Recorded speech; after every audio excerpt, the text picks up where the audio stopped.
Hello, everybody. I am Hunter Radesi from Murphy's Multiverse.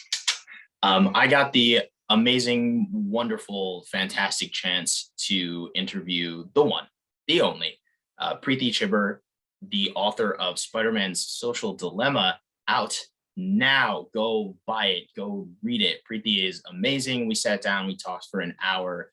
We talked about all things Spider-Man all the time. Yeah, please sit back and enjoy our conversation. Preeti is the best, and I can't wait for everyone to find out. So enjoy. What's up? How are you? How are you doing today? Good, good. I excited. Very, very Good. excited. Amazing. You have a book coming out so soon. So soon. In fact, by the time people see this, I'm pretty sure it'll already be on shelves and ready to be bought. I know it's so exciting. Are you pumped? I feel like if I were you right now, I would be so pumped right now. I'm so excited and it's bizarre. Like I've been waiting for this book to come out since like March 2019 is the first time I thought of it. And so it feels like both like a long time coming and also I can't quite believe it's already here. Right. I'm sure you've talked about this a million times elsewhere, but how did this job come about for you? Like, how do you end up writing Spider-Man in like a real official published? Like, that's a crazy exciting thing. Like, take us on your journey. How did we end up here? Sure. Well, first of all, I'm super loud about things I like, Yeah. including Spider-Man. And so because I was loud about it, I mentioned to like a someone I was on a podcast with, like this must have been like 2018, 2017. I was like, man, yeah, I would love to rate Peter Parker someday. That would be amazing. And he emailed me in like October 2018, was like, hey, you're gonna get an email from Marvel. And I was like, what?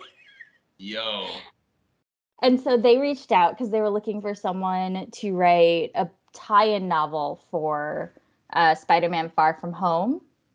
And Right. luckily, I had these like terrible, funny little like Spider-Man shorts I'd written for Sci-Fi that I could send over. I was like, look, this is what my voice sounds like. This is what my Spider-Man sounds like. And then I got to write that book, which was bananas. That's so And exciting. that, yeah, like that was awesome and terrifying. And but they were really happy with my work.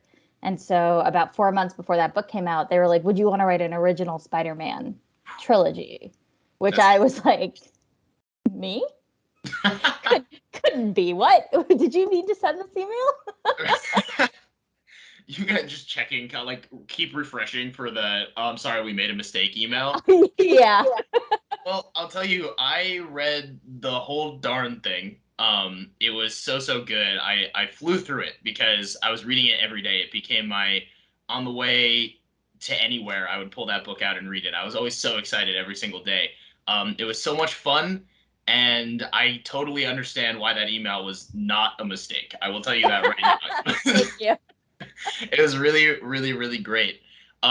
So my next question is just because I feel like everyone who's obsessed with Spider-Man became obsessed with Spider-Man at a certain point in their life. So I was really curious. How long have you loved Peter Parker? Like, at what point in your life do you remember like the time? I mean, it's hard. I think it was something I don't remember like a it's sort of like Star Wars where it was just I have an older brother who is like very into like X-Men and uh Superman and Spider-Man. And so I remember the like colors and there's like a picture of me when I'm like 3, I think, holding a Spider-Man toy and playing with like a blanket like it's webbing. But I think we didn't have like a comic book store in my town when I was growing up. And so for me, it was through like the cartoons that I really started loving Spider-Man and just this character who was so fallible but tried so hard. And I was like, your life is also hard and you still managed to be a superhero. That's amazing. And that's sort of where the love started, I think. Yeah. I mean that, and again, that's something that really comes through with this book is this idea that Peter Parker and his life, it gets crazy and he's juggling a lot of things all at the same time, but he's always that hero that we know and love. just to share my side of that story, the little anecdote. I remember specifically, have you ever watched the like 1980s Spider-Man animated show? Not And His Amazing Friends, but like the solo one. Yeah, the one from like where it's on Disney Plus now, Yeah, right? yeah. It is. Yeah, And like yeah, randomly has Doctor Doom in like the title sequence, and you're like, why is yeah. it? Yeah. So Why not? yeah, why not?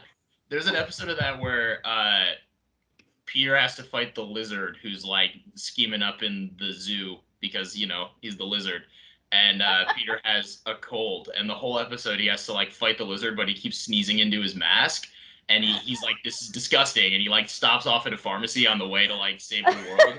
And I always thought that specifically, that was one of the first Spider-Man things I ever saw in my life when I was like 4 or 5, somewhere in there.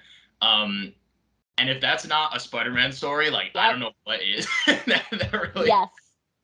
really sells it. So yeah, for me that was like the moment where I was like, this is a character that I could really get behind.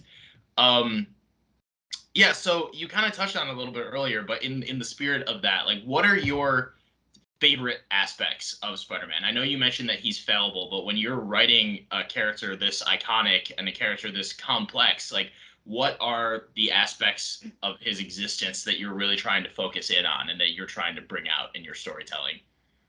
I think for this, because it's specifically this is a book for kids, like this is like, for young adults. The first thing I thought of, I went back and I looked at the original chain of emails that went back and forth with my editor. And something that was like from the very beginning is this combination of like sort of figuring out how to accept yourself as a coming of age theme. That notion of like that's part of growing up is feeling comfortable in your skin, and combining that with like the acceptance of like with great power comes great responsibility as feeding into that. So it was like combining those two ideas of like coming of age with that like and coming of age into that part of being Spider-Man, because like something I really like is that period between when he sort of like goes through that horrible thing and he loses Uncle Ben and comes to the realization of like what he has to do, and before he sort of like gets good at it. Right. So there's that like in between where he's like trying to balance everything and he's not quite there yet. That's a really fun period for me. And that's sort of what I wanted to explore, where you're like, he just wants to be good and he wants to be able to do these things, but he's still a kid and he's still going through all of the things that kids go through. And so pulling it all together was a really, really fun prospect. Yeah, that does sound really nice. And on top of Peter Parker, obviously the star of the show, but another character I felt like you handled super well in this book was Mary Jane Watson. I really liked her arc in this whole book. Can you also talk a little bit about that? Like when you're including Mary Jane in this story, what lessons are you trying to tell? It feels like there is a very specific lesson that I'm learning even at my age now, reading this book. Being like, oh wow, they might be onto something here. But yeah, talk a little bit about Mary Jane's role in this story and where that comes from. I think the first thing that was important for me was that Mary Jane had her own story. Like, she's so intrinsic to the plot that the book would not work if she didn't exist. And that was very, very, like, from the beginning, that was important. The second thing is something that I think there's an opportunity for in kids' books is not necessarily like to like hit them over the head and be like, this is the moral of the story, but to kick off conversations and to start maybe inspiring some thinking around a particular topic. And for me, one that's very important is media literacy, because I think it's something we're still learning, like you said, where you're like, let me think about my relationship to the internet a little bit, because it's not just this tool to use. It has like a perspective, and the things that we're reading on there have perspectives. And there are a lot of teachers and librarians doing amazing work in this field right now, but there isn't sort of like a mass understanding of it's a thing that we need to be talking about with kids necessarily. So for Mary Jane seems like the opportune moment for that, because like I was like, Peter's busy being Spider-Man.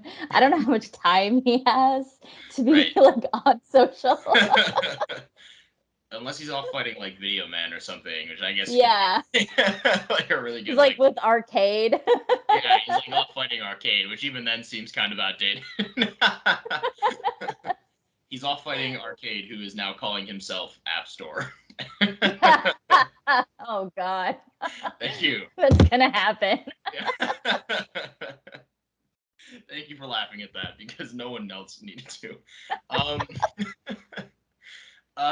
yeah, no, so funny enough, a good chunk of the time that I was reading this book, I had it on my phone, but I actually went on a camping trip with a bunch of friends, and we like more or less tossed technology and everything to the wind, and we were just like out in the wilderness living and existing together, and it was fun and beautiful and really nice. And then, I would keep my phone charged specifically so I could read because especially with the quietness and everything, it was so nice.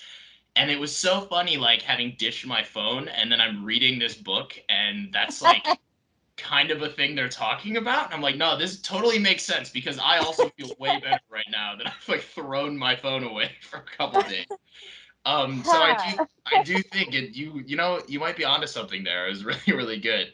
Um, Slight change of topic, but something I do want to bring up. Have you ever lived in New York City? Yeah.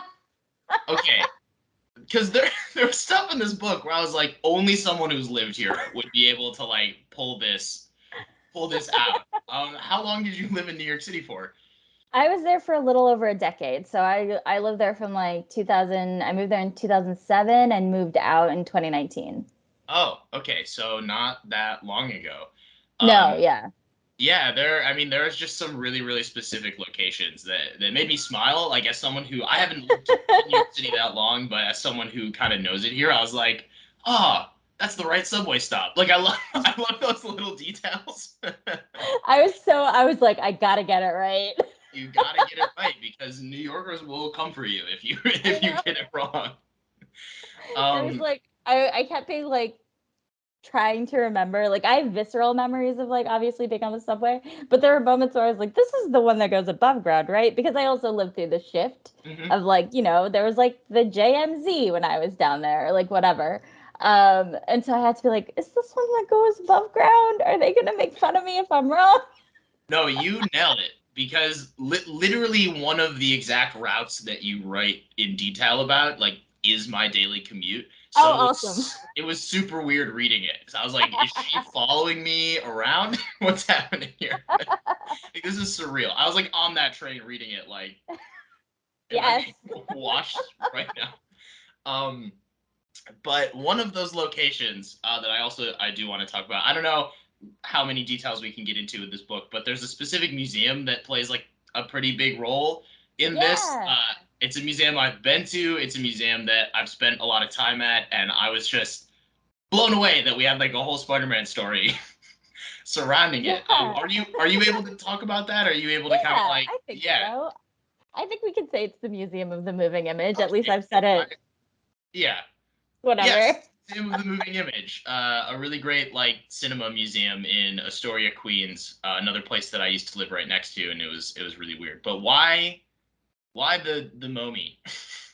I feel like I wanted to do when I was thinking about Spider-Man's relationship to New York and how important New York is, not just the city, but all like, Queens is massively important to Spider-Man. And I was like, well, I want to use like landmarks and I want to be able to like New York has to exist as much on the page as like Spider-Man and Mary Jane and Sandman and all these people.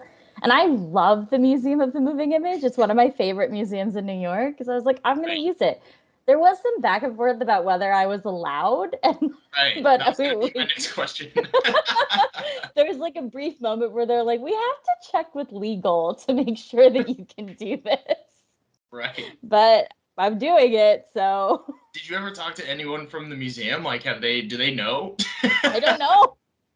I did not. I have no idea. I tried to like keep it as close to my memories of going there as I could. But no, I would. I don't know if they know. That's great. Yeah, specifically, I was so moved by all of the Muppet references. I really that a special place in my heart was Peter Parker and Muppets. You really hit a sweet Yes. spot. Um, yeah, I mean, because you have the Momi, and then you have like the cloisters. And I was like, who is out here writing about the cloisters? I was like, It's I like want it's like you and Steven Spielberg. That's like the very select group. It's to use. you and Yeah, the story. a Venn diagram of me and Steven Spielberg.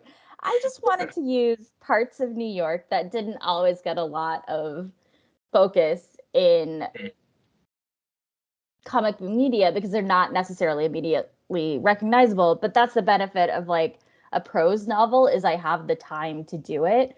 Like if you're reading, a 32-page weekly Spidey comic and you have, and I'm sure the closers have showed up in a Spider-Man comic. It's 60 Oh, years, sure. Yeah. but it doesn't necessarily when you're reading as someone who's never been to New York, the cloisters might not be the thing that you think of as like a landmark of New York. It's closer to like, the Met or the Brooklyn Bridge or like these things Right. that are so ubiquitous.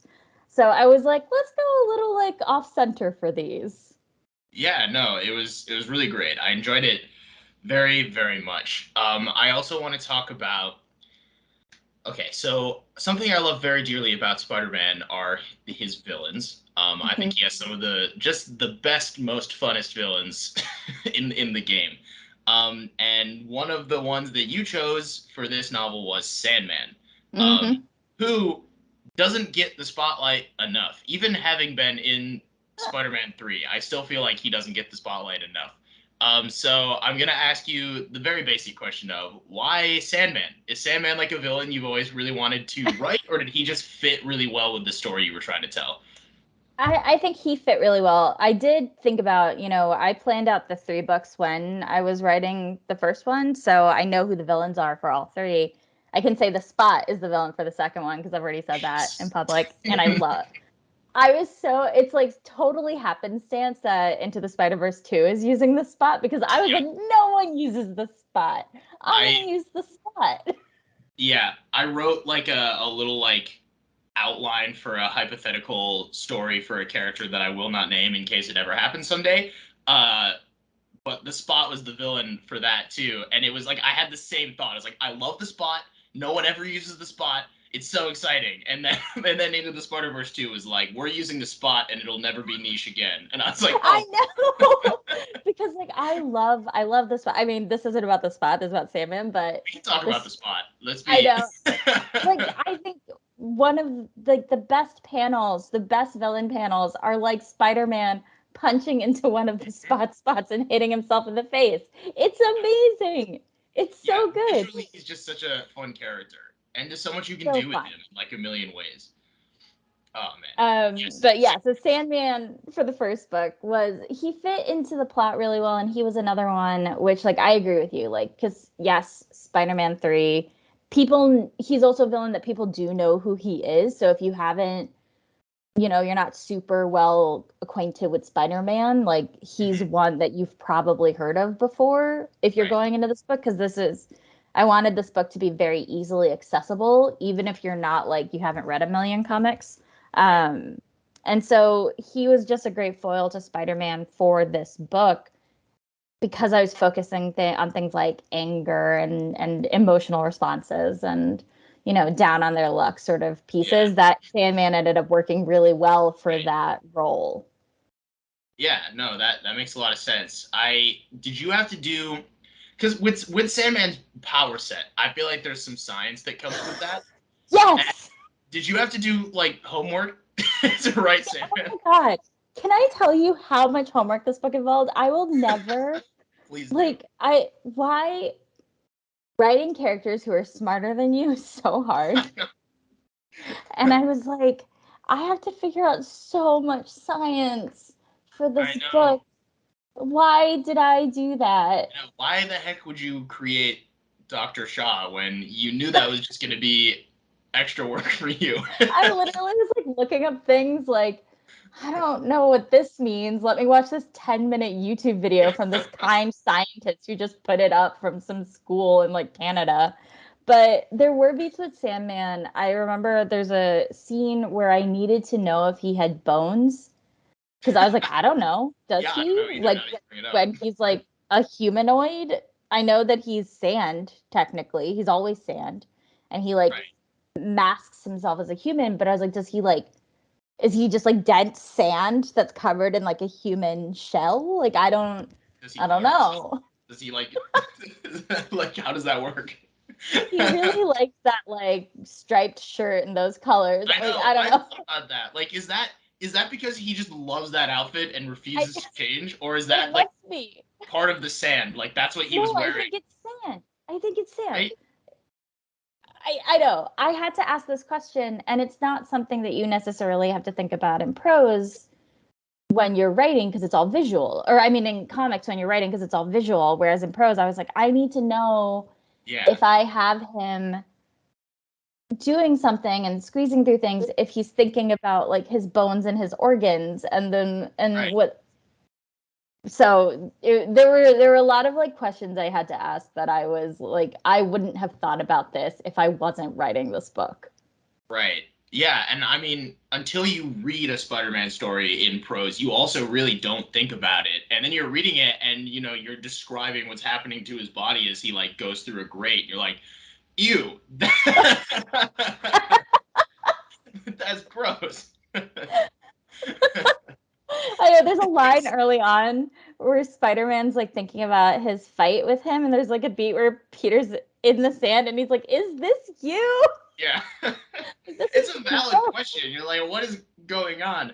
Because okay, so because I'm interviewing you here, I need to know. Research aside, when you think about Sandman, is Sandman like his natural state? If he's just letting go and he's not trying, is he just like a blob, or is he a human? Like every time he's human, is he actively trying to be human? I think that so Chip Zdarsky wrote like an amazing run of Spectacular Spider-Man, and there's an arc in that that's Peter and Sandman. That's one of my favorite arcs, and in that it's very clear that Sandman's consciousness is in like a single grain of sand in all of his Yeah, that sand. does come up in the book a few times, and I like that a lot. Yeah, and so I think to me, Sandman's natural state is sand. It's Yeah, like, it's not necessarily the veneer he puts on of being like looking like he's, human. It's sand. yeah, yeah. No, I it's just super funny to me the logistics of that, and I really enjoy that Yeah. you put so much effort into it. I mean, you finish this book, someone's like, "How did it go?" You're like, "It's great. I also think I might have a degree now in this."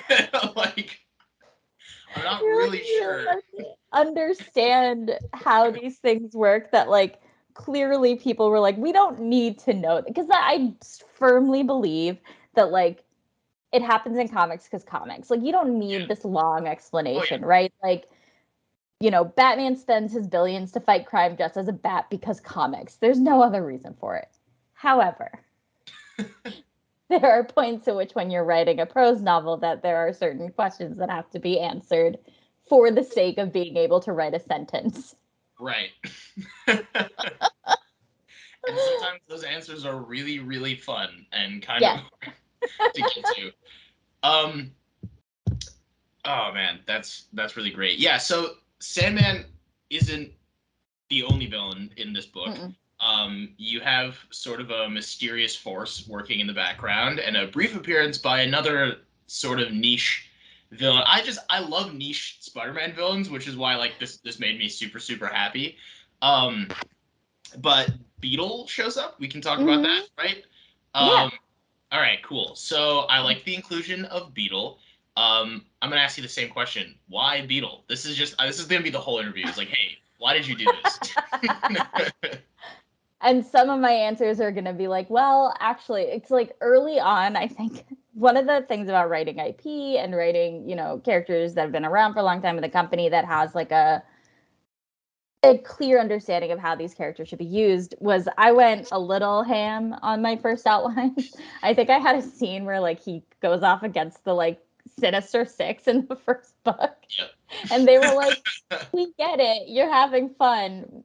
Too much. We Like, get it. You know the characters, but yeah, like pull it back a little bit. And yeah, so it needed to be somebody who wouldn't take focus away from the larger plot, but one that would be fun for people who know the character when they show up, and that I wouldn't have to worry too much about like what it means that Beetle is on the page, because Beetle is really just there to exist as like a B villain, essentially. right. Um, Another thing that I don't remember being specifically mentioned in the book, and since I have you here, I'm gonna make you answer it. There's like a few different versions of Beetle, and I feel like I know Hmm. which one was in this book, but can you specify? That's a good question. I do know the answer to this because we had a long conversation about it when I wrote it, but I wrote it so long ago, I no longer remember. Is it the one that's related to Tombstone? Because It's been so long. I like so clearly remember. This is how much Beetle just exists as like yeah, a beat villain for this book. And I remember being like, I know I'm going way ha- too big on Beetle. I just I know I have to go look at because I haven't. I turned this book in March 2021. oof, yeah, it's a while ago. I should have like fully reread it No, I closer to get this, it. but I did not. You've been busy. Oh man, yeah. This is me obsessing over little details that don't matter at all. I was reading it, and you specifically mentioned that this version of Beetle is a woman with like Yes, dark hair. So yeah, then yeah. I googled just to check. There's been two women who've been Beetle, and you know what? They both have dark hair. You know who I feel like right now? I feel like Harrison Ford when people ask him the Star Wars question. You're like, I don't know, and I don't I care. don't remember. Like, please end this interview right now. I have things to do. That's so funny. Oh It god. truthfully doesn't matter. I just was like, I read it and I wrote it down specifically, like, ask which one this is. I will find. I'll see if I can find our email and what we decide on because we don't name her in the book. I No, you did have no, but I do have a version of the manuscript where she is named. This is why we talked about it because gotcha. Spidey called her by name Mm, because I always like that sometimes when like there's clearly like a history of villainy and a relationship between Spider-Man and his villains. yeah. And that was a note. I had to change it back to Beetle. Uh, So I'll find the earlier version of the manuscript that says which Beetle it is. great. I would love for that to be that's my exclusive. This is which Beetle it is for everyone They're who will gonna be dying to know. I'm gonna get a note from Disney publicity being like that wasn't supposed to be public. Yeah, I would love to be the downfall of this this whole trilogy because of my Beetle question. Oh my gosh. Whew, that's that's amazing. Okay, well, moving on from the Beetle that we'll cut all of that. Definitely you know which Beetle it is. And for everyone just tuning in, we just discussed exactly which Beetle it was, and we Yep, both knew 100%. we Um, know. we know. There's a third. There's a third villain. Moving on. There's a Yep. third villain who is awfully mysterious in this book and is not named or anything, and seems to be this. This is an original creation, right? I'm not missing anything. Yes. No. Okay, great. I made this one up. That's the dream. That's part of the creative writing, right? Um, Great villain, very mysterious. Liked it a lot. I'm going to go out on a limb and assume you can't say anything more about this fun little thing. No, it's because it's that's I can say that it was really fun to come up with a new villain. Right, yeah. And this villain has been around since the very beginnings of our conversations about what this book was going to be and from the beginnings of my thought process about what this book would be was sort of being like I want to there's not always a lot of room to play with character creation, and Right. so this was one where I was like, oh, I could invent a bad guy. That's Yeah. pretty fun. Was this a villain that you have like had in your head for a while and were looking for a place to get it down, or was this you came up with the story and suddenly you had a villain that you felt fit what you wanted to talk about? This was I was thinking about this is not a villain I'd had in my head, but it was definitely something where I was like, what would be fun to see Spider-Man have to deal with in the way the world looks right now? Right. Okay. Yeah, that makes a lot of sense. I mean, We were kind of talking about things that are important in adaptations earlier, and for me, I always say that like an adaptation can change for the most part whatever it wants as long as like the Hmm. soul of the character is Yes. still intact. And I felt like, I mean, first of all, it's not like you went about changing a bunch of stuff, but this is very much an adaptation that like maintains the soul of all of these characters, and I think that's why I loved it so much. And like you said, I think pitting Spider-Man against new foes, they offer him new challenges, is always so exciting, and you really maintained the soul of it all while putting him up against this really fresh, like original threat that I liked a lot. So good job. Thank you. It was really, really, really great. One question I wanted to ask, were there any characters, I mean, you kind of already mentioned the Sinister Six, but were there any characters that you like really wanted to include in this book and you just couldn't fit in or didn't have time for, or like maybe would put in a different story or something? It's funny because I think one of my favorite things is when Spidey teams up with other heroes. Like I love him as his, but just as vignettes. Like I want a Spider-Man story, but I want a beat where he has to like sort of hang out with Captain America and show the difference in approaches. I think is very funny to heroing, but they very quickly was like, this is not that book. Like, no. Yeah, yeah. There's a lot going on in here. I mean, that's what it's pretty it's tight. The story is like literally like tight storytelling because Mm, it has to be. It's like action, action based. It's for young kids, so you need to like be able to like get through the story pretty quickly. But there's definitely, I mean, my dream is always like, can I put this random Marvel character that I love in this book that might not make yeah. sense? Like let me put Gambit in the Spider-Man book. Like no. What other reason is there to become a writer than to put random characters that only you love in in stories they shouldn't be in? That's like the only reason. No, that's also super great. Um, Randy Robertson is Mhm. in this, and that Yes. made me really happy because I've loved Randy ever since the Spider-Man the Animated Series in the '90s, and I always love when he gets included because I feel like he's another one of those like Peter Parker friends that just kind of doesn't get the spotlight enough. So what was Randy's purpose for being in this story for you as one of Peter's friends? We don't have, there's no Harry Osborn in this. Mm-mm. There's no, I mean, this isn't the MCU, so there's no MCU version of Ned in this. There's no, none of that. But Randy is there, and he's a really good friend to Peter. So why Randy? Because I love that guy. I think when we were talking about who the supporting cast could be, again, it's like a mix of the opportunity to create characters is a little limited. And Marvel actually was like, would you use Randy Robertson since you're going to have Peter dealing with the Bugle? And I was like, yeah, that's perfect. I can put him in there. He doesn't have the baggage Harry Osborn has. He's like a great just friend that Peter can have who doesn't necessarily complicate the plot line, which was Right. the thing we were a little worried about.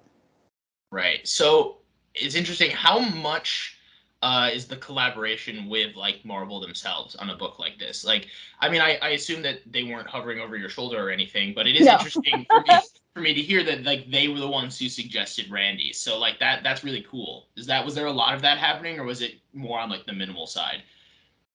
I think once it's there's the collaboration is very heavy in terms of like it was a long pitching process. So it was a lot of me writing up pitches, Mhm. sending them over, getting feedback, editing my pitches, sending it over, getting feedback.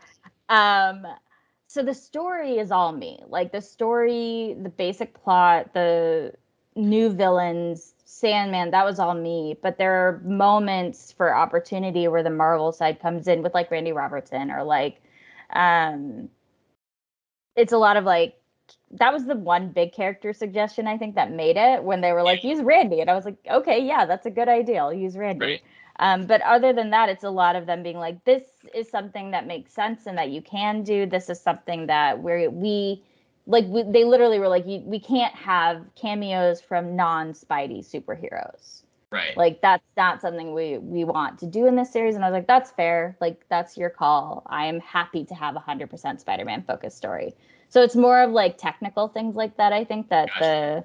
the stuff comes in. But I had editors both from Marvel New York on the comic side and from Marvel Press on the book side who worked with me on this book in terms of getting notes back on the manuscript. Right.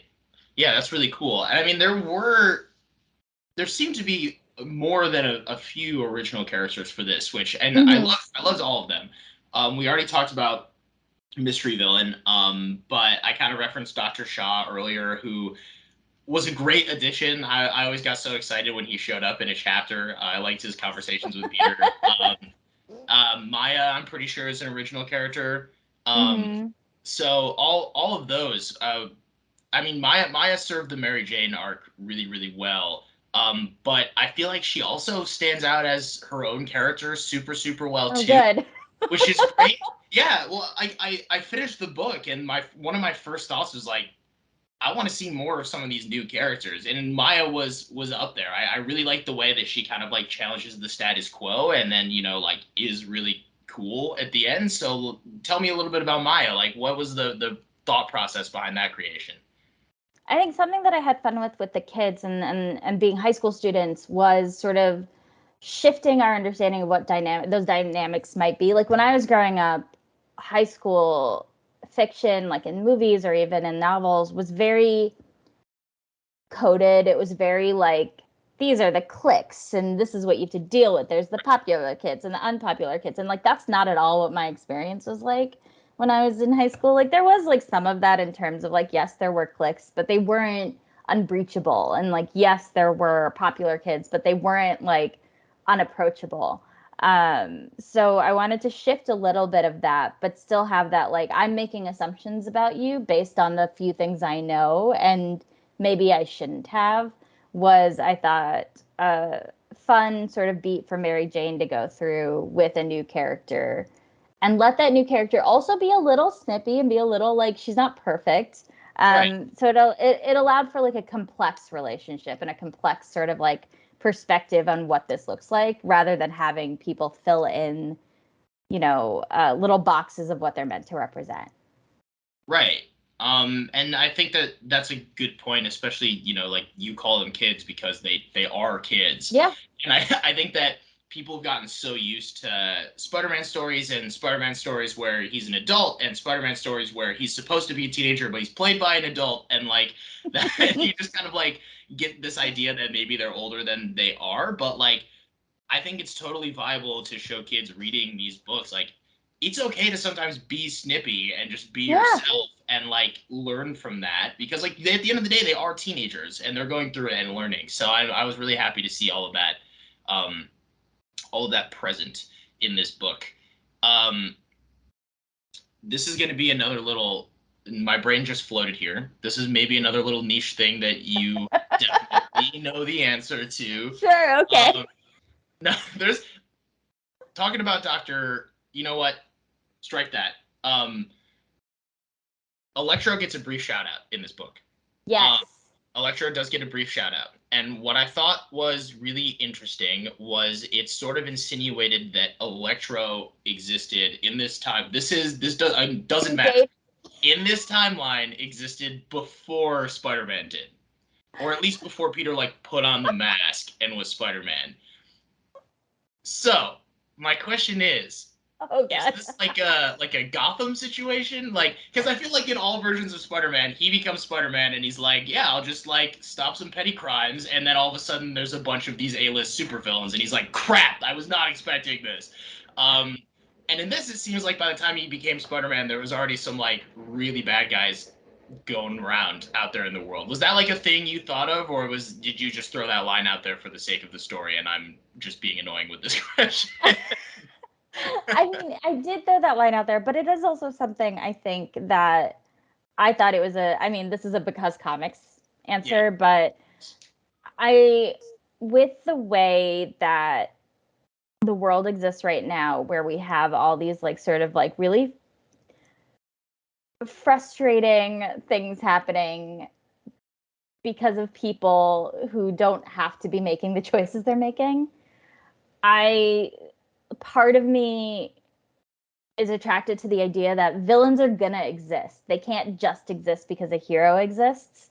And so kind of untangling the reasons for being from like bad doesn't exist because good does. Bad just exists and you have to deal with it.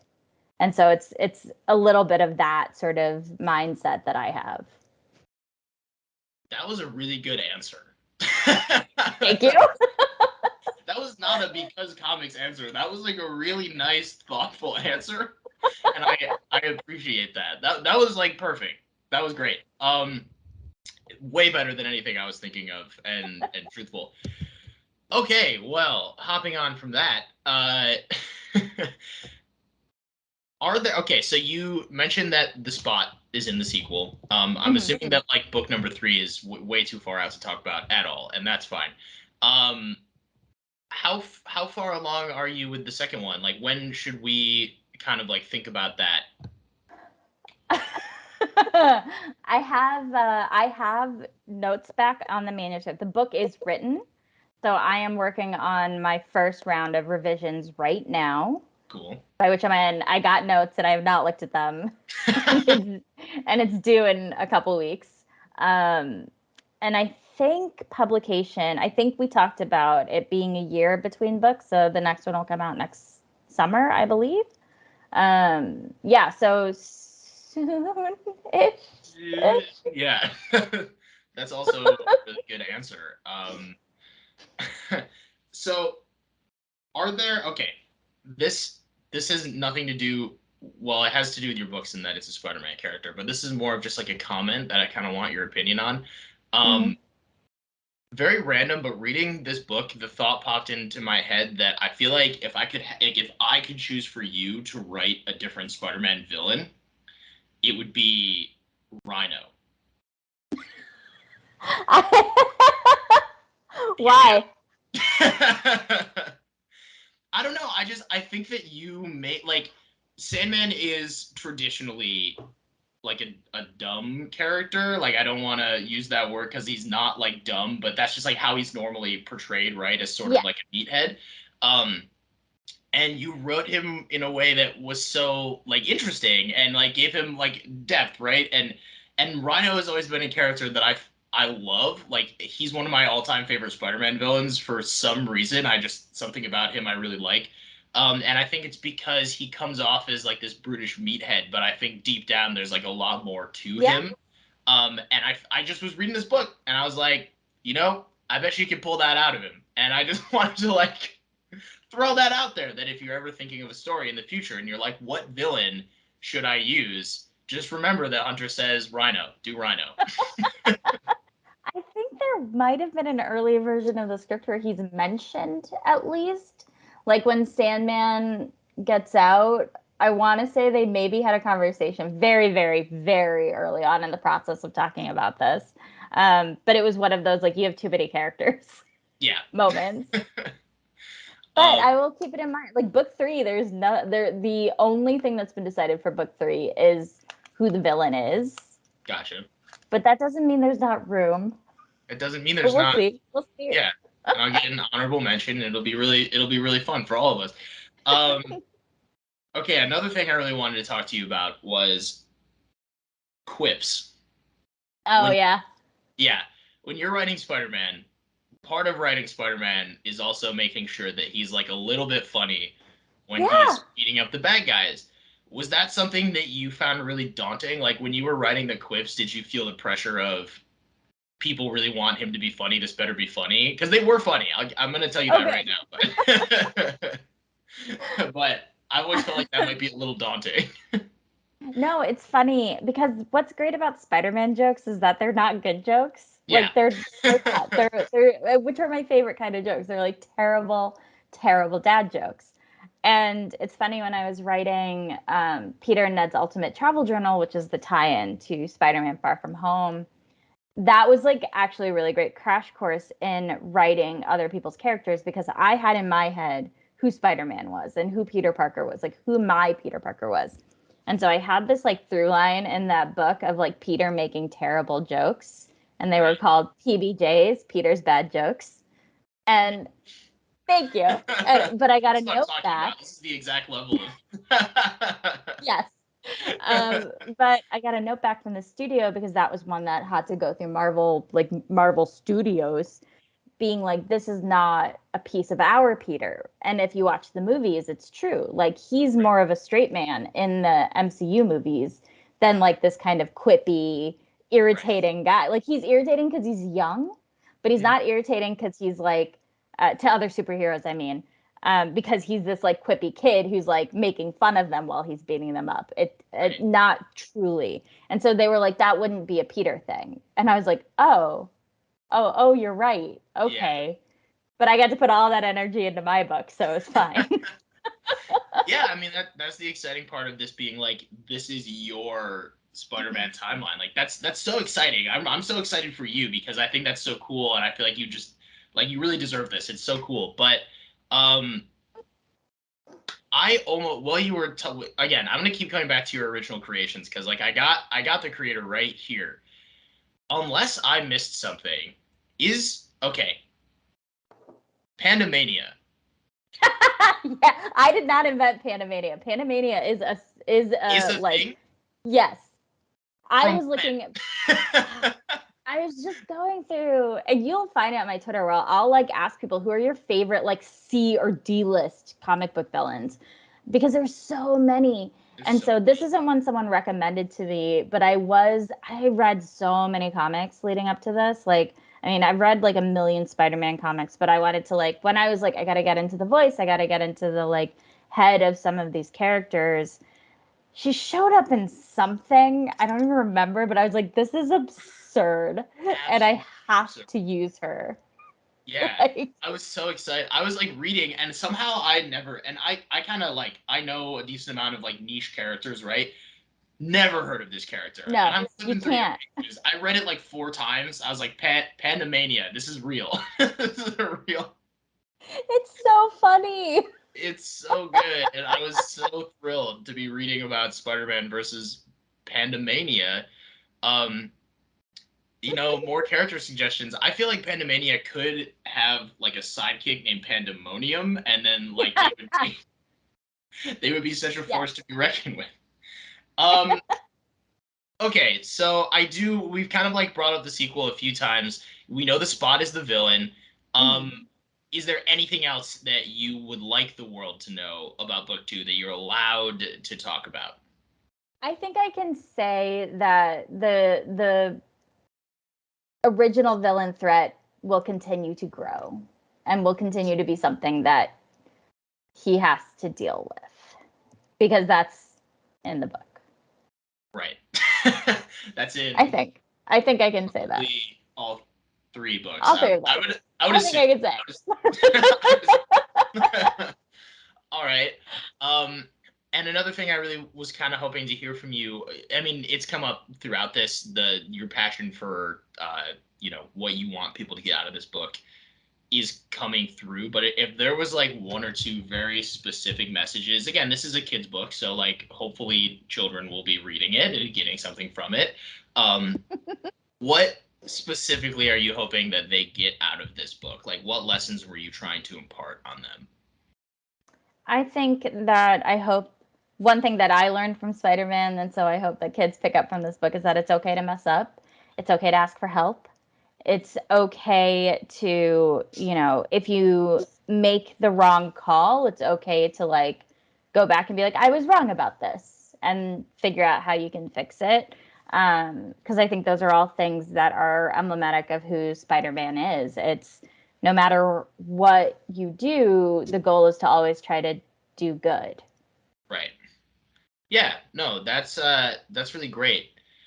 And I was also wondering, so there's been like a ton of Spider-Man adaptations, and I mean, you have a Spider-Man book coming out in his 60th year of existence, which is also so exciting.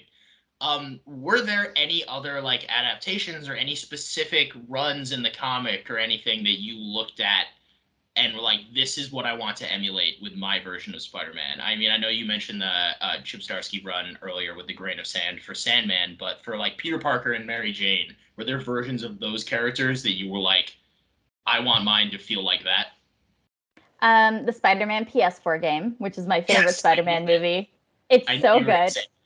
It's so good. It's so good. It's so truly like the writers on that game clearly understood the pieces of Peter Parker that I really love. Like that first scene where you have the cops going and Kingpin and all of that, and he's standing in his apartment, and that eviction notice slides under the door, and he looks at it, and he looks at the window, and he looks at it, and then he goes out the window, and I was like, that's Spider-Man. Like that the distillation of who he is.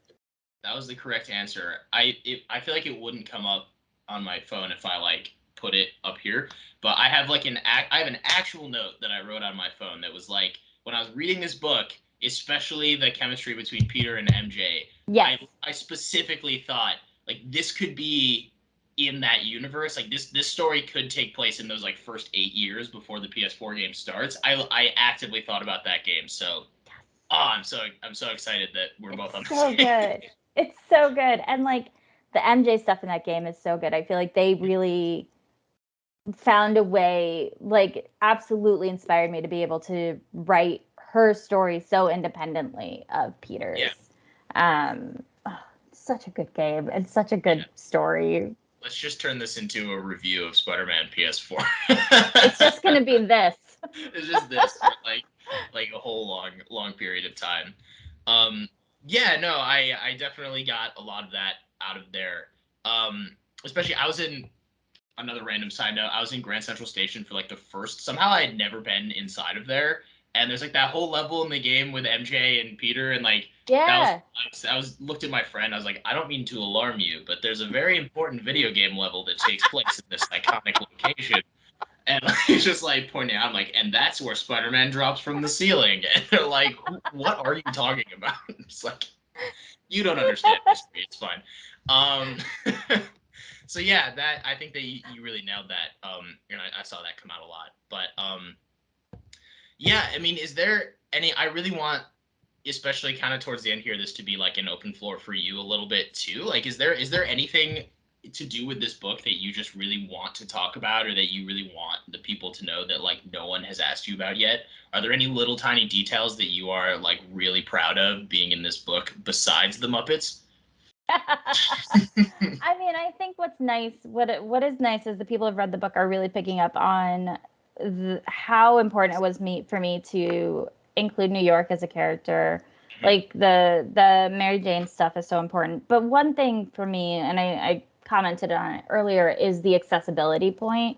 Is that literally anybody I think can pick this book up, and as long as you know Peter Parker is Spider-Man, like you're good. I wanted it to be very easy to read because I know it's a daunting prospect sometimes to know where to start with characters. And to that end, I want to shout out the Spidey series, which was a limited run that came out from Marvel in like 2014, I think, or 2015, written by Robbie Thompson. That is so good. It's such a wonderful like starting point for Peter in the comics if you've never read a Spider-Man comic before, because it's current, it's him in high school, it's like vignettes, so you can just like pick one up and put it down.